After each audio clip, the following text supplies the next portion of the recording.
Hi everybody, I'm Aryan Rasul. Welcome back to my YouTube channel. Today I want to discuss one of the most fascinating and fabulous topics inside the linguistic and subcategory of cognitive linguistics, which is the effect and influence of the language on our memory and mind, particularly on our memory. So, before starting this topic, I should tell you, if I read some tips and outlines from my notebooks, it's just to remind me what should I say. So beforehand, I apologize for cutting my eye contact from you to sometimes seldomly to the notebook. But before everything, if you prefer that this video in future, and would you like my YouTube channel, please subscribe my channel, like this video, and push the notification for further video that I would upload in the future. I will upload in the future, and share that videos that belongs to me to anybody who linguistic fan. But let me start this topic. Firstly, without wasting time, I want to tell you, when throughout our lifespan, we experience many things. For example, we experience our daily experiences, daily shoppings, or driving throughout the streets of city, or with our children, with our family's member, or in the workplace, we have experienced many things with our colleagues and bosses. Everything that we experience is most of the time normal events, but some of them are remarkably important to us. For example, imagine you are moving across the pavement, pedestrian road, and then a car is about to accident with you. It's a very shocking event. Or imagine you are at work and somebody called from your sons or daughters' school that your daughters or son won another prize from the Olympiads of mathematics and get a good result in his computation among all the adversaries that she or he had. Everything that is very significant to us and remarkably important for us is shape or events in remarkable events. And these remarkable events are packages is like a input for our brains, and then in a organ, a minimal organ in our brain that is hippocamp. These inputs are packaging and stored in other place that we call it memory storage of brain, or something inside their gray shells or gray cells parts of the brain. This process that the hippocamp doing with our memories, usually often called, it's called coding.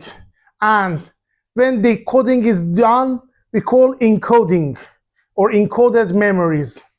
These encoded memories, the encoded data that come from our daily lives and usually transferred and transmitted throughout our sensory organs and language as well, shapes our memory. So many languages and words and lexicons and phrases, everything can shape our memory gradually and sometimes rapidly. So you might ask me how language can shape our memory.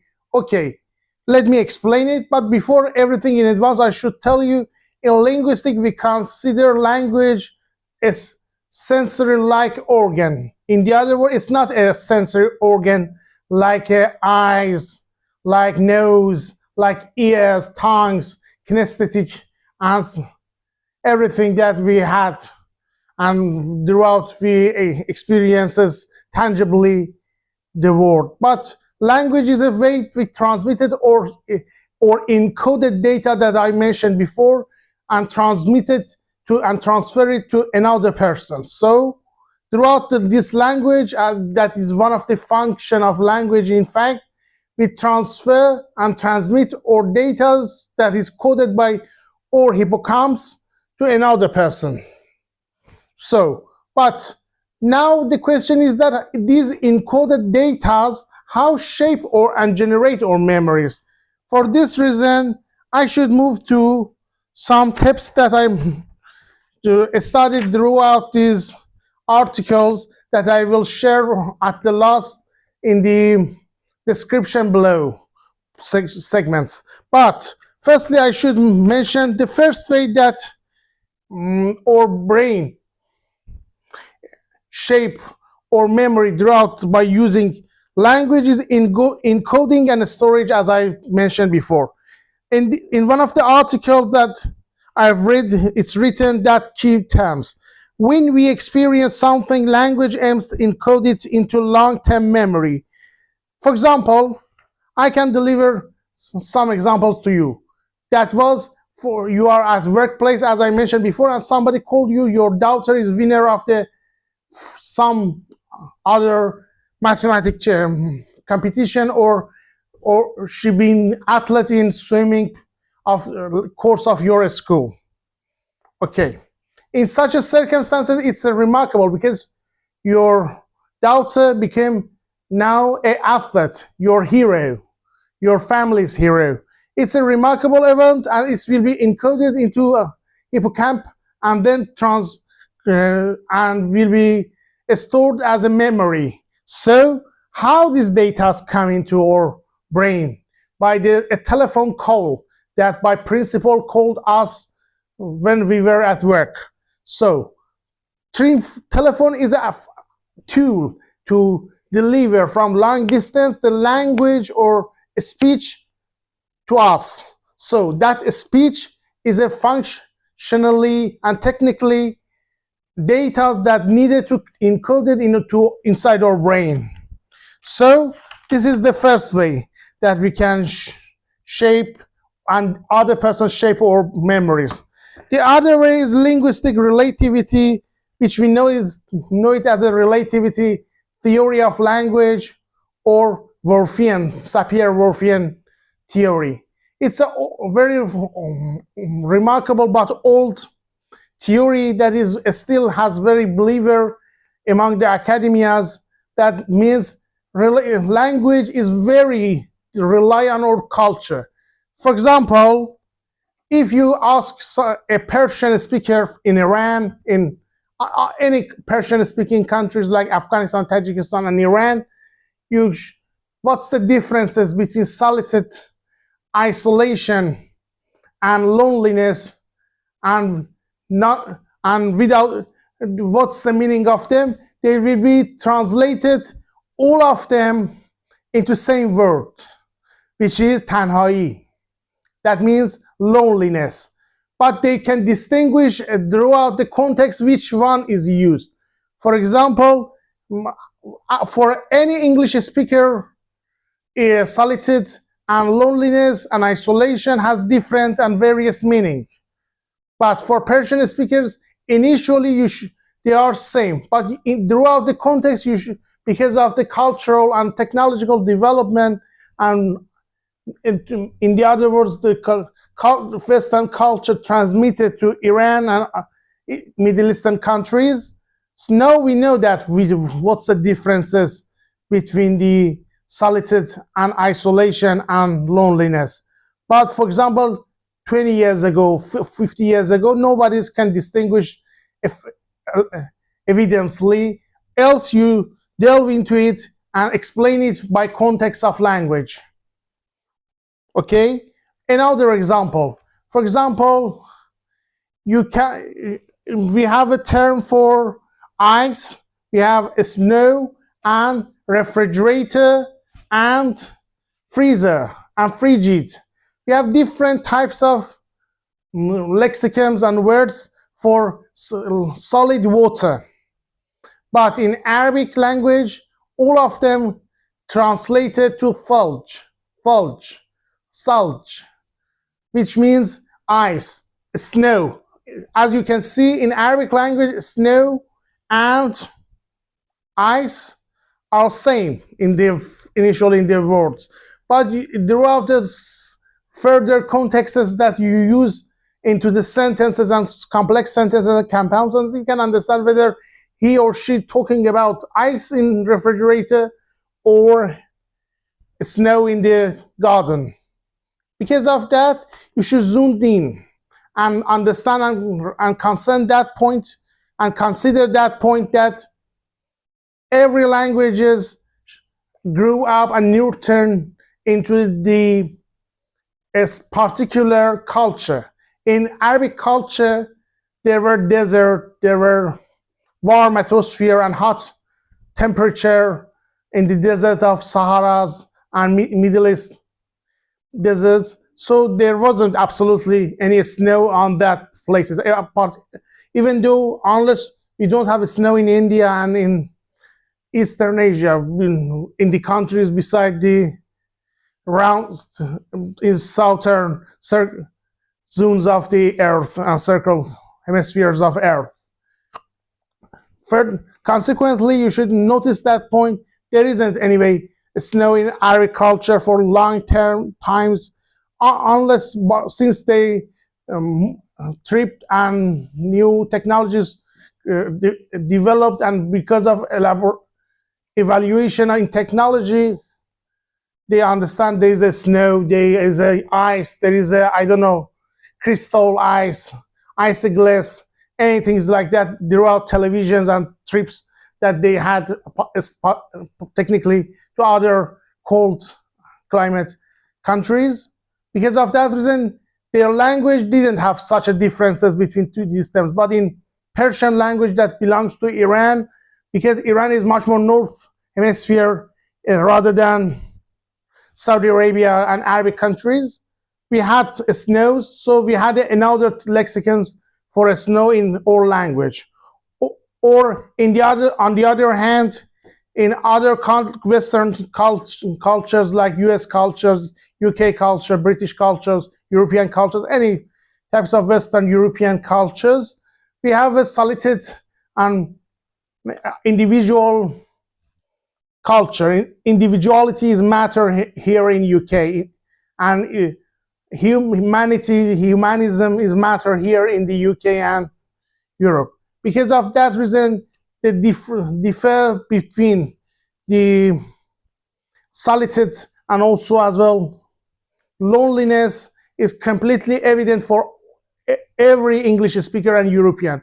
Solitude, for those people who might not familiar with this term, means somebody with his desire and with his preference or her preference selected to be sit alone and think about something and become deeper, delving into his life manners and behaviors and everything, consequence and outcomes of his life or her life. But loneliness, you sit alone and apart from society by deterministically, by determinism, not because of your free willing and you're opt to do that.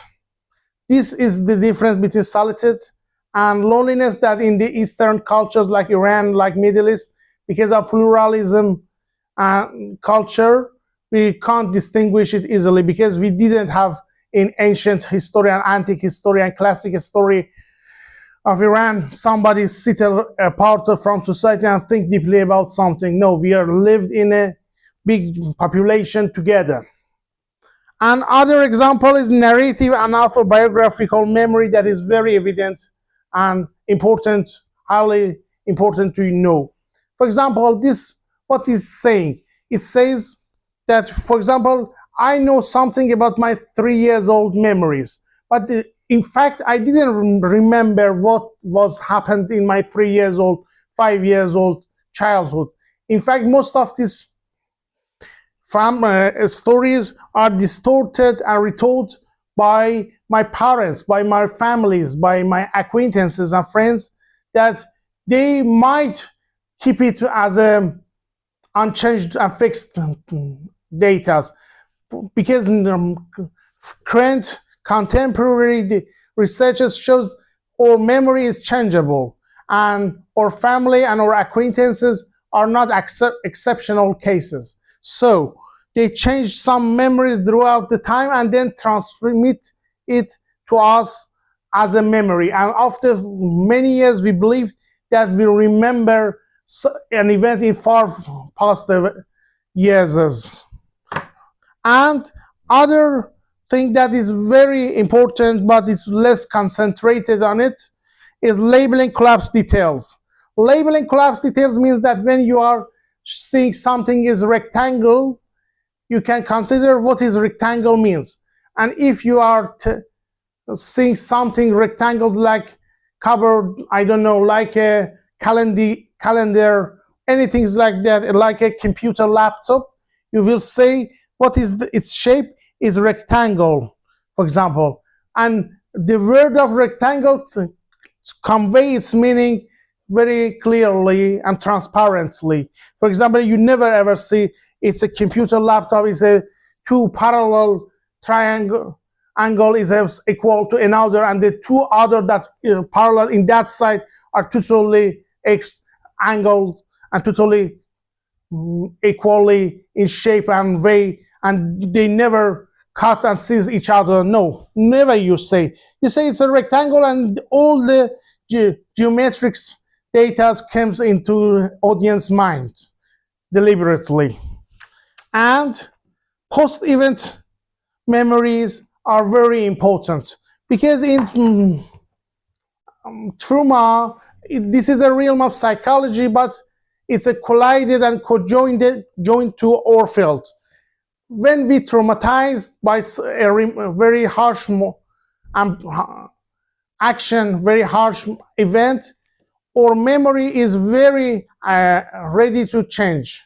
Why? Because everything that comes as data, as visual data or oral data that we hear throughout our ears by other people's speeches can shape initially as easy as possible or data.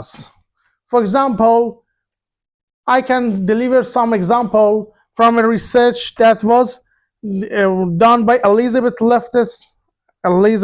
Yes, as a reader, truly. There was, in that experience, some people gathered in a laboratory.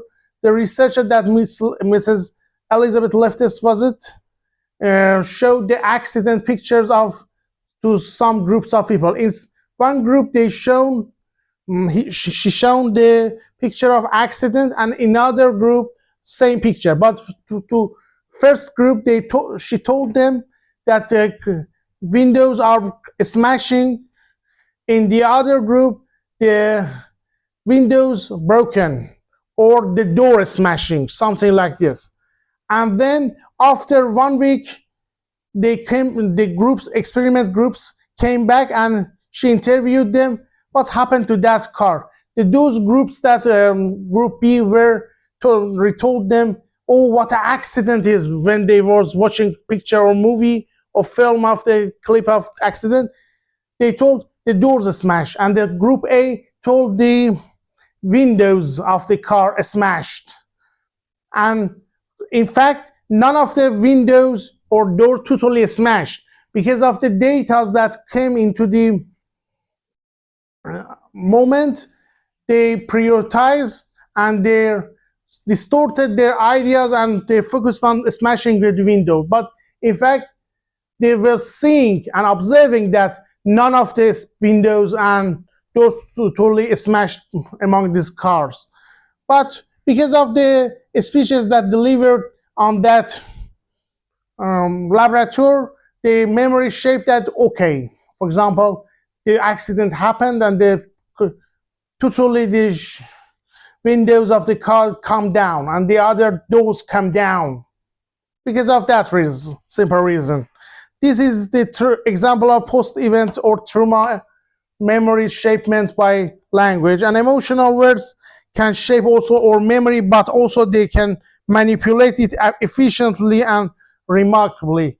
It's other side effect of post-event memory that we can shape it. For example, I can deliver that is example.